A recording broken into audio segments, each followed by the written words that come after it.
Hello दोस्तों, welcome to Jaigaon mirror. क्या यही है ज़िंदगी, जैसा कि हमारा प्रोग्राम का नाम है।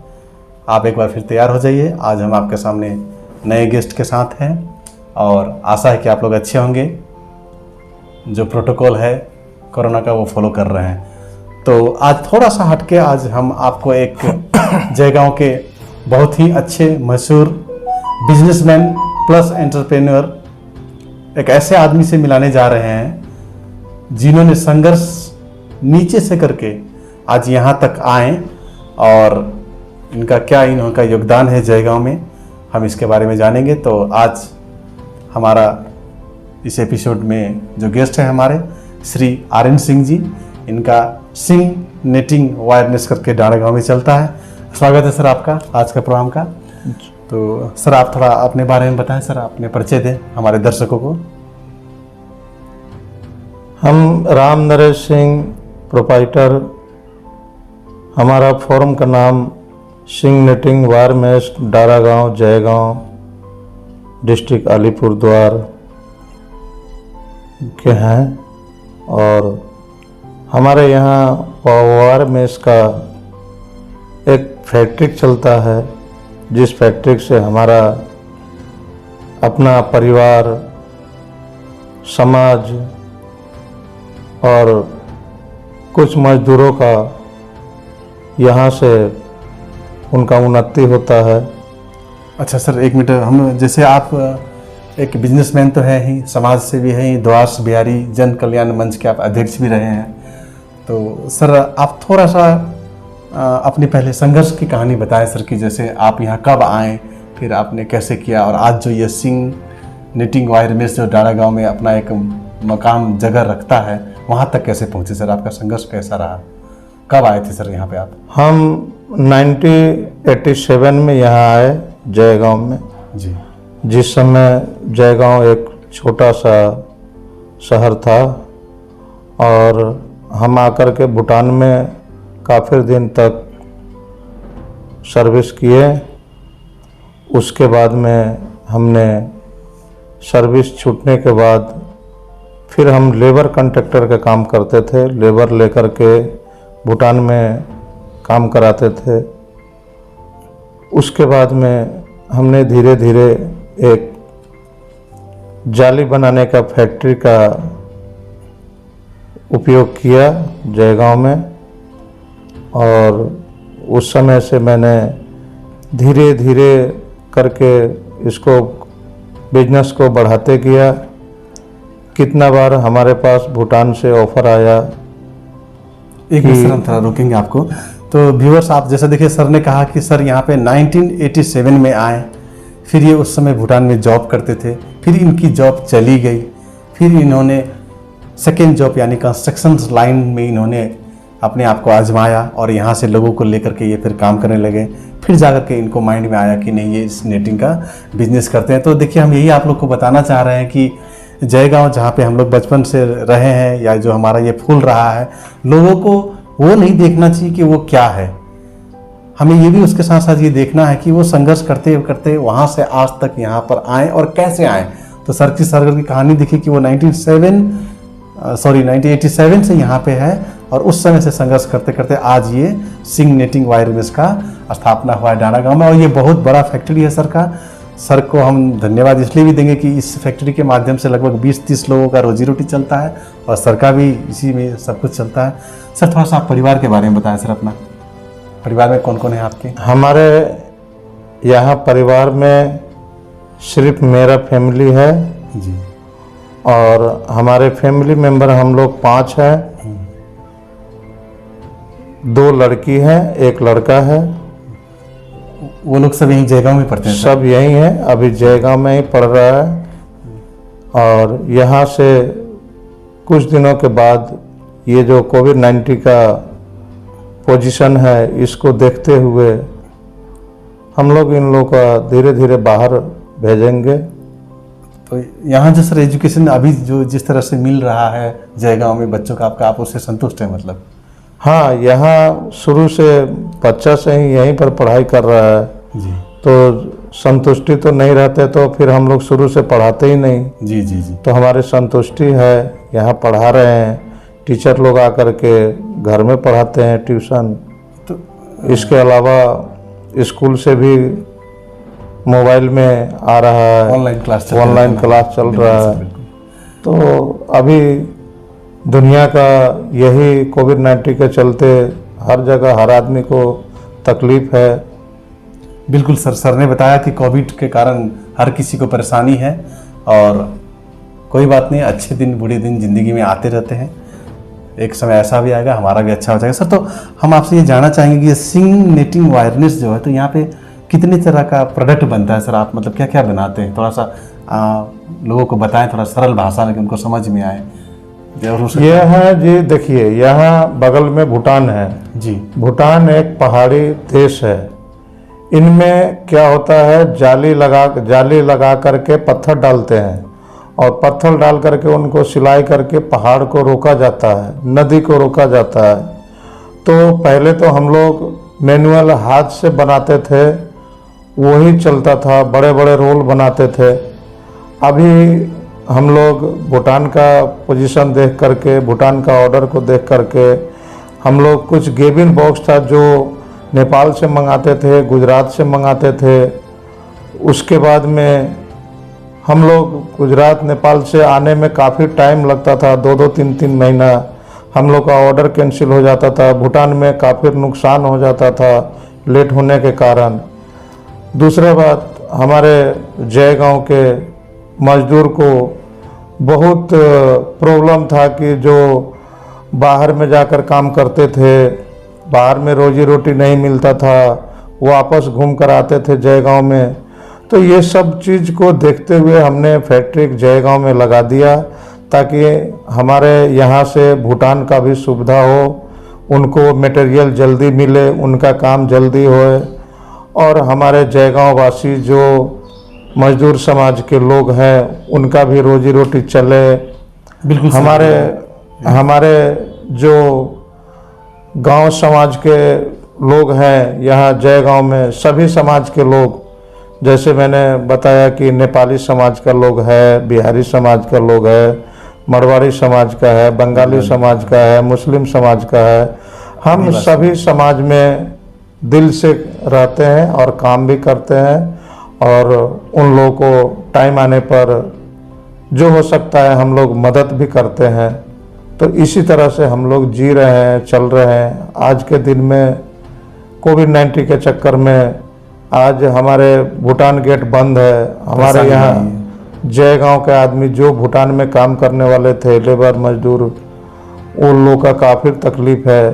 तो हम लोग यही सोच करके एक छोटा फैक्ट्री लगाया, ताकि हमारे यहाँ का जयगांव का मजदूर भाइयों का कुछ रोजी रोटी मिले और उनका परिवार चले, हमारे भी परिवार चले, और हम समाज सेवक बने, समाज में कुछ काम करें।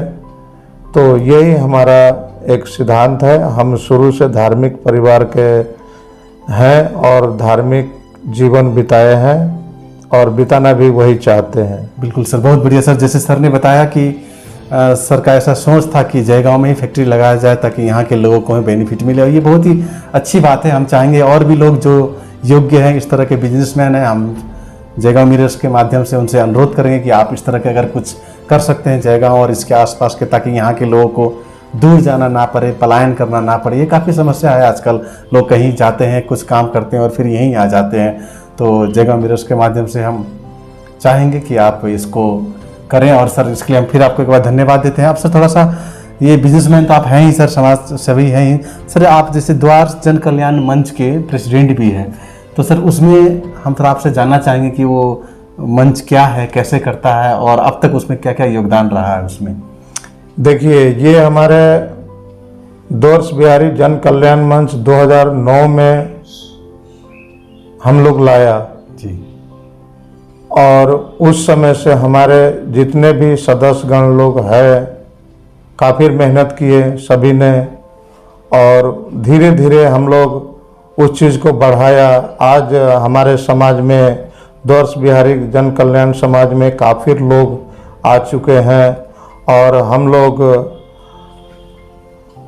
इनको छठ पूजा का सामग्री हर साल हनुमान डारा गांव हनुमान मंदिर का पास से इन लोग का पूजा के लिए सामग्री देते हैं। सर क्षमा चाहेंगे सर, पिछली बार शायद आप लोगों ने देखा था, मैंने भी, कितने लोगों को दिया गया था सर लगभग? पहले पिछले साल में हमने 1200 से ऊपर आदमी को जी जी। हम लोग सेवा किया था। अच्छा, हर साल मतलब इस तरह से आप सेवा करते हैं? हाँ, हर साल हम लोग दीपावली का 2 दिन के बाद में दूसरे दिन हम लोग ये छठ पूजा सामग्री को बांटते हैं।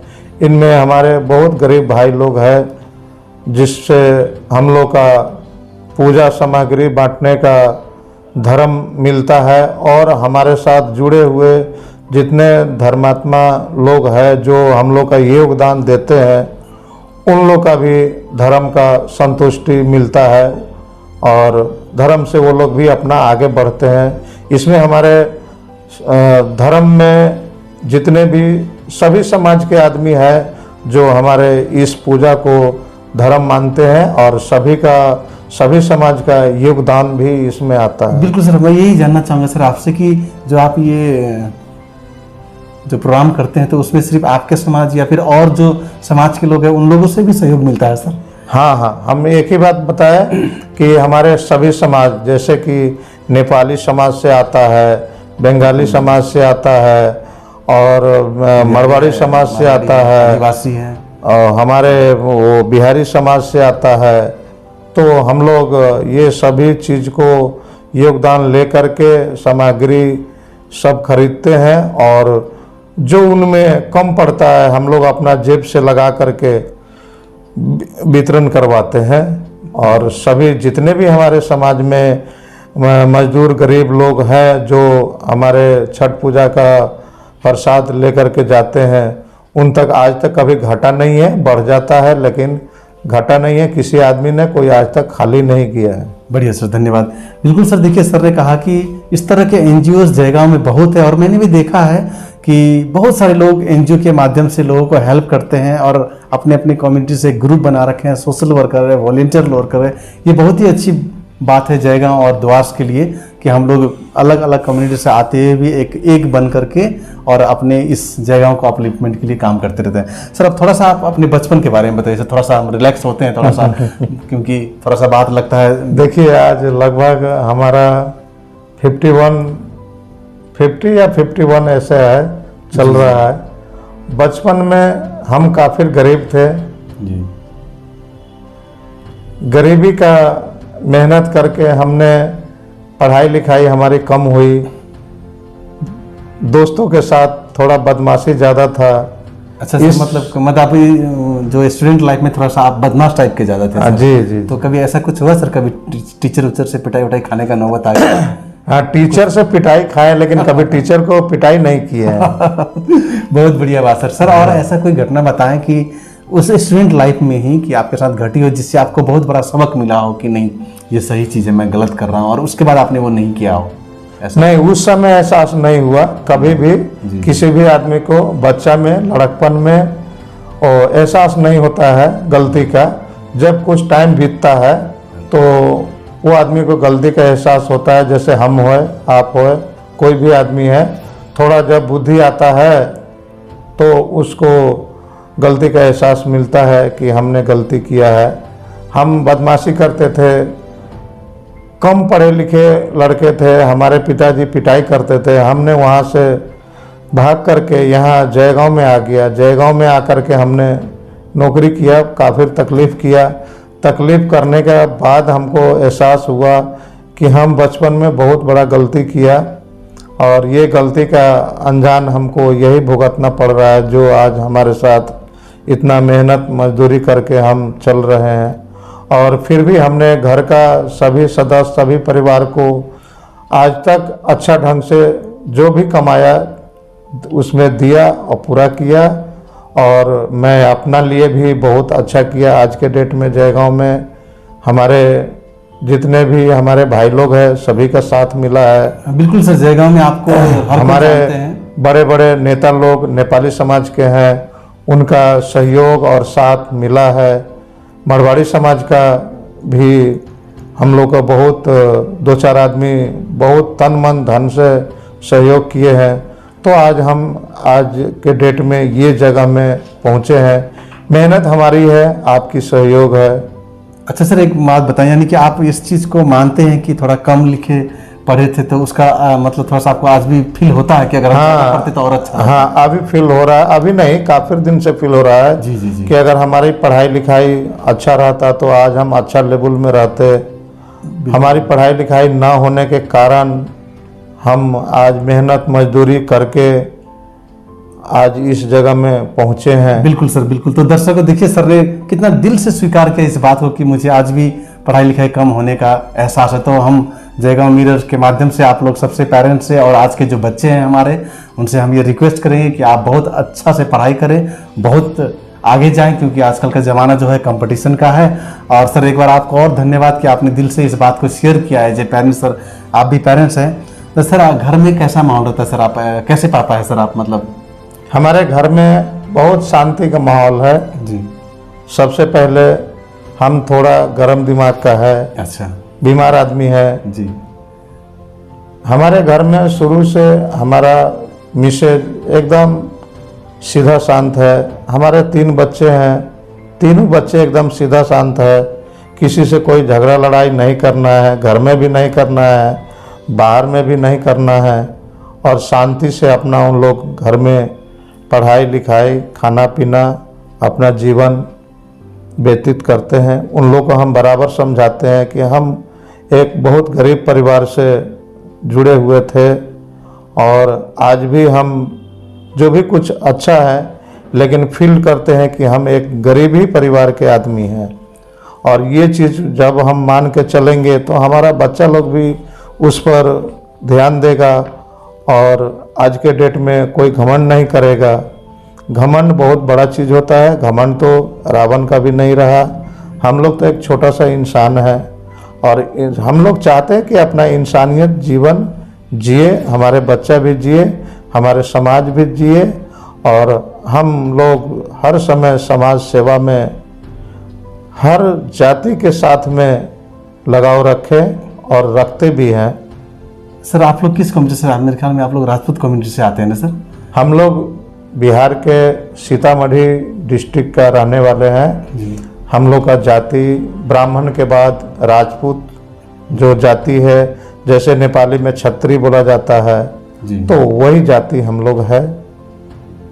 तो घर में सर किसका चलता है सर, आपका या आपका मैडम का? मैडम से डर लगता है आपको कि नहीं लगता है? नहीं, मैडम से हमारा कोई डर नहीं है। घर में हम जो बोलते हैं, हमारे मिसेज हमारे बच्चे वही करते हैं। उनको हमने कभी गलत शिक्षा नहीं देते हैं, गलत बात नहीं बोलते हैं, डांटते नहीं हैं। हाँ, कभी कभी 99% ठीक है, 1% तो कभी कभी डांटना भी पड़ता है। ये हर माँ बाप का काम है कि अगर घर में टाइट ना रहे तो बच्चे खराब हो जाते हैं। जी जी। तो इसलिए थोड़ा सा टाइट, ऐसा नहीं है कि हम हर समय बच्चे को डांटते रहे, हर समय धमकाते रहे, उनका खाना पीना में दिक्कत दे, उनके कपड़े में दिक्कत दे, उनके पढ़ाई लिखाई में दिक्कत दे। तो इस टाइप का हमारा कोई तरह का दिक्कत नहीं है। आप लोग का आशीर्वाद से हम बहुत ठीक हैं, बहुत मेहनत किए हैं, बहुत गरीबी झेले हैं, लेकिन आज के डेट में 50 गरीब आदमी को लेकर के चल रहे हैं। बढ़िया सर, बहुत अच्छी बात। सर आज के जो गार्जियंस हैं आपके जैसे, या जो छोटे छोटे बच्चे हैं जो पढ़ रहे हैं, उनको आप क्या सलाह देना चाहते हैं सर? क्या आशीर्वाद देना चाहते हैं? उन्हें कैसे क्या करना चाहिए? आज के जो बच्चे हैं, सबसे पहले वो अपना जो घर का स्थिति है वो देखें, माँ बाप का स्थिति देखें कि हमारा माँ बाप आज 10 रुपये कमा रहा है, हम काल को 100 रुपये खर्चा कहाँ से करेंगे। अगर ये बच्चे का दिमाग में आ जाता है तो वो बच्चा चोरी करेगा, बदमाशी करेगा, लाइन उसका खराब हो जाएगा, वो कभी न सुधरेगा और ना माँ बाप का हेल्प करने सकेगा। इसलिए हमारे तरफ से जितने भी हमारे छोटे छोटे बच्चे लोग हैं, वो अपने माँ बाप का अंदर ही चले, अपना घर का हिसाब से चले, जो मिलता है उसमें ही चले, उससे ज़्यादा सोचने का चलने का ज़रूरत नहीं है। अगर वो चलेंगे तो वो अपना जीवन खुद बर्बाद करेंगे और अपने माँ बाप को भी जीवन बर्बाद करेंगे। बढ़िया सर। देखिए सर ने बहुत अच्छा बात कहा कि हमें अपने बैलेंस करके चलना है लाइफ को। इस दुनिया में उतार चढ़ाव, अप्स डाउन्स, कोई बहुत बड़ा है कोई छोटा है, इस संसार का ये नियम है। तो आप खुश रहें, बैलेंस रहें, जैसा कि सर ने कहा कि अपने फैमिली के स्टेटस के हिसाब से मेंटेन करें। सर एक बहुत इंपॉर्टेंट क्वेश्चन हम आपसे जानना चाहेंगे कि ये भूटान गेट, अभी जैसे जो जयगांव का जो हाल है, भूटान गेट ना खुलने के कारण सब लोग उसी पर निर्भर हो गया और सबका हालत ख़राब होते जा रहा है। तो सर क्या, जैसे आप लोग जैसे जो इंटरप्रेन्योर लोग, बड़े लोग हैं, तो ऐसा कोई प्लान आप लोग के लिए भविष्य में है या करना चाहेंगे कि कुछ फैक्ट्री लगा दिया जाए जयगांव में, कि वो गेट खुले या ना खुले, हम अपना इंडियन में ही सबका रोजगार चलता रहा, ऐसा कोई प्लान है आपके माइंड में? इसके लिए हम बता रहे हैं, भूटान एक विदेश है, दूसरा देश है। आज इंडिया के साथ में भूटान का दोस्ती है तो अच्छा है, कल चाइना के साथ में हो जाएगा तो इंडिया के साथ में कुछ नहीं रहेगा। तो हमारे जयगांव निवासी जितने भी आदमी हैं, इन लोगों का काफ़ी तकलीफ होगा। और आज के डेट में भी 50% आदमी जयगांव में जो बाहर से आए हुए भाड़ा में रहते थे, भूटान में नौकरी करते थे, तो उनका भूटान में नौकरी बंद हो गया, बिजनेस बंद हो गया, उनके पास रहने का खाने का समर्थ नहीं है। वो 2 महीना 3 महीना देखें, लेकिन कुछ नहीं होने के कारण वो चले गए यहाँ से। बिल्कुल सर। अभी आज का डेट में जयगांव में वही है जिनका अपना घर है, परिवार है, थोड़ा बहुत आमदनी हो जाता है, उससे उनका परिवार चल रहा है, वो लोग टिके हुए हैं। जिस दिन ये भी बंद हो जाएगा उस दिन जयगांव में रहना आदमी को मुश्किल हो जाएगा। आज जो आप फैक्ट्री का बात बता रहे हैं, अगर भूटान ही मटेरियल नहीं लेगा जयगांव से, तो यहाँ फैक्ट्री लगा करके क्या फ़ायदा है। आज वही इन्वेस्ट जिनके पास पैसा है वो सिलीगुड़ी करेंगे, कलकत्ता करेंगे, दिल्ली करेंगे, तो वहाँ वो लोग को अपना भी पेट भर सकते हैं, 10 ठो मजदूर का भी पेट भर सकते हैं। लेकिन सभी को लालच है कि आज भूटान खुलेगा, स्थिति ठीक हो जाएगा। इसी तरह से आज के लोग भूटान को हाथ जोड़ करके भगवान मानते हैं और आशा लगा करके बैठे हुए हैं कि ये भूटान खुले और फिर से हमारा ज़िंदगी चले, हमारा परिवार का चले, हमारा समाज का चले, हमारे यहाँ इंडिया का जितने भी जयगांव का मजदूर लोग हैं, इनके रोजी रोटी मिले। तो ये चीज़ में सभी आदमी, एक लालच होता है, ज़िंदगी एक लालच है, सबसे बड़ा ज़िंदगी एक लालच है। ज़िंदगी जब तक रहता है तब तक आदमी का मन में लालच, छोटा से लेकर के या बड़ा हो, लालच रहता है। जब ज़िंदगी समाप्त हो जाता है उसके बाद में तो कुछ रहता ही नहीं है, उसके लिए पूरा दुनिया अंधेरा है।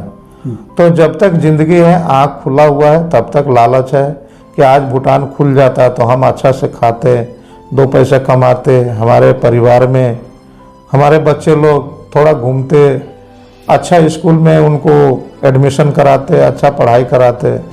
लेकिन ये भूटान का पोजीशन देख करके जयगांव का जितने भी व्यापारी भाई हैं, जितने मजदूर हैं, जितने समाज सेवक लोग हैं, सब आज के दिन में आशा लगा करके बैठे हुए हैं।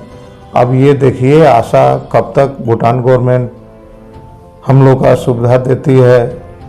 ये रह गया बात इंडिया गवर्नमेंट, तो इंडिया गवर्नमेंट को भी थोड़ा सोचना चाहिए कि हमारा एक इंडिया का छोटा सा कोना आज भूटान का बॉर्डर में है, लेकिन यहाँ इंडिया गवर्नमेंट भी कुछ मदद किसी तरह से नहीं हो पा रहा है। एक चीज़ है, इंडिया गवर्नमेंट एक मदद करती है, गवर्नमेंट का जो काम है इंडिया गवर्नमेंट का, वो काम जयगांव में चल रहा है। तो उससे मान लीजिए कि 2% आदमी का भी पूर्ति नहीं हो रहा है। अगर कोई बड़ा काम रहता, हम लोग का भूटान खुलने से 100% जितना भी हम लोग इंडियन हैं सबका पेट भर जाता है और 2 पैसा बचाने ले भी दे हैं, वो पैसा बचा करके बच्चों को पढ़ाते हैं, लिखाते हैं, घर द्वार बनाते हैं, मकान बनाते हैं, बिजनेस करते हैं। लेकिन आज के डेट में सब बंद है और 1.5 साल से हम लोग काफ़ी तकलीफ में पड़े हुए हैं। जी सर। हम लोग के पास जो भी थोड़ा बहुत पैसा था वो हमारे जो भी काम करने वाले मजदूर हैं उन लोग को आज तक हम लोग देते जा रहा है। महसूस नहीं होने दिया कि भूटान बंद है, लेकिन कब तक करेंगे? जब तक पैसा है तब तक दे रहे हैं, जब पैसा ख़त्म हो जाएगा तब वो लोग क्या करेगा? हम लोग क्या करेंगे, बिल्कुल सर, ये बहुत समझ में नहीं आता है। बढ़िया सर, सर ने बहुत अच्छी बात कही फिर भूटान के ऊपर, लेकिन हमें ऐसा सोचना है कि हम हमेशा भूटान पर ही निर्भर ना रहें। सर मैं आपसे एक रिक्वेस्ट करना चाहूँगा कि आज जो बिजनेसमैन जो होते हैं देश के, इनका बहुत बड़ा हाथ होता है देश को तरक्की करने में, इकोनॉमिक्स बढ़ाने में। तो वैसा ही जैसे आप लोग जैसे लोग यहाँ के आसपास में जो लोग रहते हैं जयगांव, कुछ ऐसा प्लान बनाएं, कुछ ऐसा सोचे कि अगर भूटान गेट कभी भी ना खुले फिर भी तो यहाँ के जो लोग हैं उनको फैक्ट्रीज वगैरह खोल करके या कोई और रोजगार दे करके चलाते रहें। ऐसा करने से हो जाएगा। और सर ने एक बहुत बड़ी बात कही कि मनुष्य का जीवन जिंदगी भर लालच में रहता है। इसका बहुत बड़ा मीनिंग सर कहना चाह रहे हैं कि अपने आप को बैलेंस बना करके रखें और लालच करने से कोई फ़ायदा नहीं है। सुखी रहे, शांति रहे, भगवान ने हमें एक ही ज़िंदगी दिया है तो उसमें हम वैसा करके रखें सर। और सर जयगांव मिरर के तरफ से सर आप अपने जयगांव मिरर मीडिया की तरफ से आप लोगों को क्या कहना चाहते हैं सर? कुछ संदेश देना चाहते हैं, कुछ सलाह देना चाहते हैं? जयगांव मीडिया को हम लोग शुरू से उनका इज्जत किए हैं और आज भी इज्जत करते हैं और कल भी करते रहेंगे। जयगांव मीडिया हमारे लिए हमारा एक परिवार है, हमारा एक सदस्य है, जो हमारे जयगांव में जो भी कुछ होता है उनको वो लोग आगे तक बढ़ा करके भेजते हैं ताकि गवर्नमेंट को, राज्य सरकार को, केंद्र सरकार को मालूम पड़े, वो हम लोग को देखे, हमारे जयगांव वासी को देखे, हमारे डिस्ट्रिक्ट को देखे। तो इस चीज़ के लिए हमारे जितने भी मीडिया भाई लोग हैं उनको हमारा दिल से नमस्कार है और वो अपना काम करते जा रहे हैं। लेकिन जयगांव के अंदर में आज के डेट में हम लोग उन्नति का कोई कारण बस नहीं देख रहे हैं ताकि जिससे हम लोग या हमारे जयगांव का वासी लोग आगे बढ़ेंगे। इस तरह से अभी तक कोई सुझाव तो नहीं आया है। आगे आएगा या नहीं आएगा ये तो हम नहीं बता सकते हैं, लेकिन अभी तक फ़िलहाल जितने भी हमारे जयगांव का भाई लोग हैं सभी परेशानी में हैं और ये परेशानी झेल रहे हैं। लेकिन मैं दिल से बोल रहा हूँ कि परेशानी का फल एक दिन अच्छा ही होगा, खराब नहीं होगा। परेशानी में आप भी हैं, हम भी हैं, सारे जयगांव का वासी है। आज यहीं हासीमारा चला जाइए, वहाँ ठीक है, चाय बागान का श्रमिक लोग है, गवर्नमेंट से मिल रहा है, लेकिन यहाँ तो वो भी नहीं है। यहाँ तो प्राइवेट काम है, काम किए तो 2 पैसा मिलेगा, नहीं किए तो नहीं मिलेगा। हासीमारा के बाद में सिलीगुड़ी तक देखिए कितना डेवलपमेंट हो रहा है, सिलीगुड़ी के बाद में देखिए वो ठीक है। हम लोग का जयगांव सिर्फ एक भूटान बॉर्डर में है और बॉर्डर को लेकर के बहुत काफ़ी परेशान है। इसमें हम मीडिया भाई से यही बोलेंगे कि हमारे जयगांव को लेकर के इस चीज़ को आप लोग आगे बढ़ाए, सरकार के कान तक जाए, सरकार का खबर मिले, कुछ सरकार सोचे हमारे जयगांव वासी के लिए कि हमारे एक छोटा सा शहर भूटान बॉर्डर पर है और हमारे जो भी नागरिक लोग हैं, जो भी जाति का है, सब तो इंडियन नागरिक हुआ, इनको कुछ सहयोग मिले, व्यवसाय करने का कुछ सहयोग कराएं। और सबसे बड़ा मीडिया भाई लोग से यही बोलेंगे कि ये चाहे इतना कोशिश कर दे सरकार के पास तक, हमारे केंद्र सरकार या राज्य सरकार दोनों के पास में खबर दे कि हमारे भूटान गेट खुले और भूटान से हम लोग का पहले जैसा ही पेट चले, परिवार चले, शहर चले और हमारे राज्य चले। तो इसमें क्या है कि हमने अपना पेट से लेकर के राज्य सरकार तक हमने जोड़ दिया है, इसमें हम लोग का सभी का भलाई है। आज इसी तरह से रहा तो सबसे पहले हमारे राज्य सरकार की तकलीफ हो रही है, जयगांव से कोई फंड नहीं जा रहा है उनके पास।